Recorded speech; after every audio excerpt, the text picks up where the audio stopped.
आज के एपिसोड में पराग कहता है कि ईशानी और परी दोनों ने राजा के साथ खिलवाड़ किया। वह आगे कहता है कि ईशानी ने राजा को बहकाने की कोशिश की, जबकि परी सच्चाई जाने बिना ही घर छोड़कर चली गई। पराग ईशानी और परी दोनों पर गुस्सा होता है। वसुंधरा अनुपमा को इस बारे में बताने का फैसला करती है। राही वसुंधरा से पूछती है कि वह अनुपमा को इस मामले में क्यों घसीटना चाहती है। वसुंधरा जवाब देती है कि राजा का घर टूट रहा है, लेकिन राही अभी भी अनुपमा के बारे में सोच रही है। पराग कहता है कि अनुपमा को इसमें शामिल करने की कोई जरूरत नहीं है, क्योंकि वह मुंबई जा रही है और उसका इस मामले से कोई लेना देना नहीं है। वह जोर देकर कहता है कि यह मामला कोठारियों और शाहों के बीच का है और वह इसे अपने तरीके से संभाल लेगा। लीला अनुपमा से स्थिति को संभालने के लिए कहती है और उसे याद दिलाती है कि यह घर उसका भी है।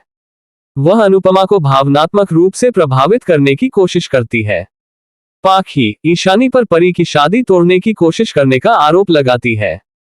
मीता शाह परिवार को बुलाती है, लेकिन परी परितोष को कोठारियों से बात करने से रोक देती है। अनुपमा ईशानी से सच बोलने और मुंह खोलने के लिए कहती है, लेकिन ईशानी कोई जवाब नहीं देती। लीला फिर से अनुपमा से मामले को संभालने का आग्रह करती है। देविका लीला से सवाल करती है कि अनुपमा को ही हर मसला क्यों सुलझाना पड़ता है। वह अनुपमा से आग्रह करती है कि वह शाह परिवार पर अपना समय बर्बाद करना बंद करे और मुंबई आ जाए। प्रीत उन्हें याद दिलाता है कि उन्हें नृत्य प्रतियोगिता की तैयारी भी करनी है। अनुपमा स्तब्ध रह जाती है। लीला देविका और प्रीत को स्वार्थी कहती है और अनुपमा से पूछती है कि वह ऐसे समय में कैसे जा सकती है। देविका जवाब देती है कि आज शाह परिवार अनुपमा से मदद की भीख मांग रहा है, लेकिन कल वे उसे फिर से दोषी ठहराएंगे और बाहर निकाल देंगे। वह शाह परिवार से कहती है कि वे अपनी समस्याओं को खुद संभालें। लीला मानती है कि वह खुद इस स्थिति को संभाल नहीं पाएगी। देविका उससे पूछती है कि वह बार बार टिप्पणी क्यों कर रही है। लीला कहती है कि देविका को अपनी उम्र होने पर ही समझ आएगा। देविका अनुपमा से फिर कहती है कि वह शाहों के बारे में सोचना बंद कर दे। इस बीच पराग कोठारियों से शाह परिवार को बुलाने के लिए कहता है। परितोष अनुपमा से उनसे बात करने का अनुरोध करता है। देविका उसे याद दिलाती है कि परी उसकी बेटी है और उसे जिम्मेदारी लेनी चाहिए। मीता कहती है कि चूंकि परी घर छोड़कर चली गई है, इसलिए उसे वापस नहीं आने दिया जाएगा। राजा परी का बचाव करने की कोशिश करता है, लेकिन पराग गुस्से में उससे कहता है कि अगर वह उसके बिना नहीं रह सकता तो चला जाए।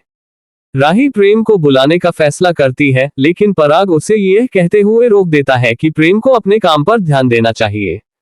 देविका अनुपमा को चेतावनी देती है कि अगर वह अभी नहीं गई तो वह कभी नहीं जा पाएगी। अनुपमा उलझन में है। देविका जिद करती है कि वह भी साथ आए।